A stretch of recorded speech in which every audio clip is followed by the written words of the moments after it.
আসন্ন বিধানসভা নির্বাচন ঘিরে উত্তপ্ত ব্যারাকপুর শিল্পাঞ্চল। আর সেই ময়দানে কংগ্রেসের অন্যতম মুখ শম্ভু দাস। দলের প্রথম দিনের সৈনিক হিসেবে এবার তাকেই প্রার্থী করেছে কংগ্রেস।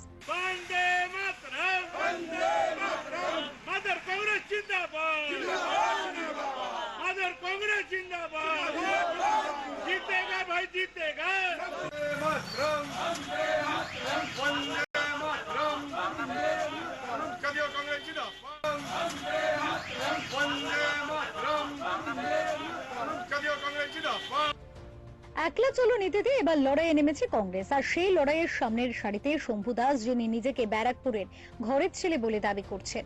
সকাল থেকে সন্ধ্যা অবিরাম প্রচারে ব্যস্ত শম্ভু দাস। স্থানীয়দের সঙ্গে সরাসরি যোগাযোগ, পাড়ায় পাড়ায় ঘোরা, সব মিলিয়ে প্রচারে ঝড় তুলেছেন তিনি। ইতিমধ্যে সাধারণ মানুষের আশীর্বাদও পাচ্ছেন। মনোনয়ন জমার দিন বর্ণাঢ্য শোভাযাত্রা, ঢাকঢোল, কর্মী সমর্থকদের ভিড়। আর সেই আবহে জনশক্তি যে তার দিকে, তা বুঝিয়ে দিলেন ঘরের ছেলে কংগ্রেসের প্রার্থী শম্ভু দাস। দীর্ঘদিন মানুষ প্রতীক্ষায় ছিল যে আবার কংগ্রেস প্রার্থী হবে, কংগ্রেস হারাবে ঘুরে।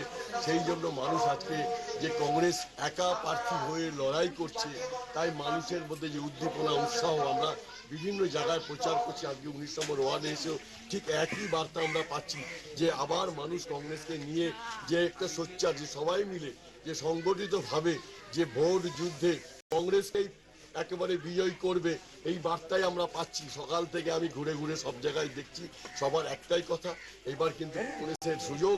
কংগ্রেস আবার যখন ঘুরে দাঁড়াচ্ছে, মানুষ কংগ্রেসকে সাপোর্ট করছে এবং সেই সাপোর্ট নিয়ে এইবারের বিধানসভা 2026-এর বিধানসভায় এই বাংলায় কংগ্রেস সরকার করবে।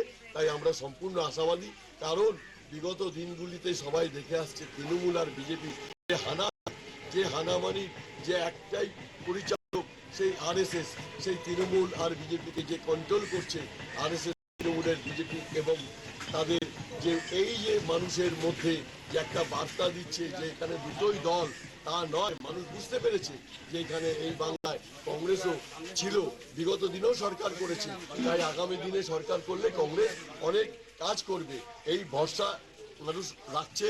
এবং মানুষ ভেবেছে যে কংগ্রেসের প্রতি ভরসা করা যায়, তাই মানুষ কংগ্রেসকে নিয়ে ভাবছে।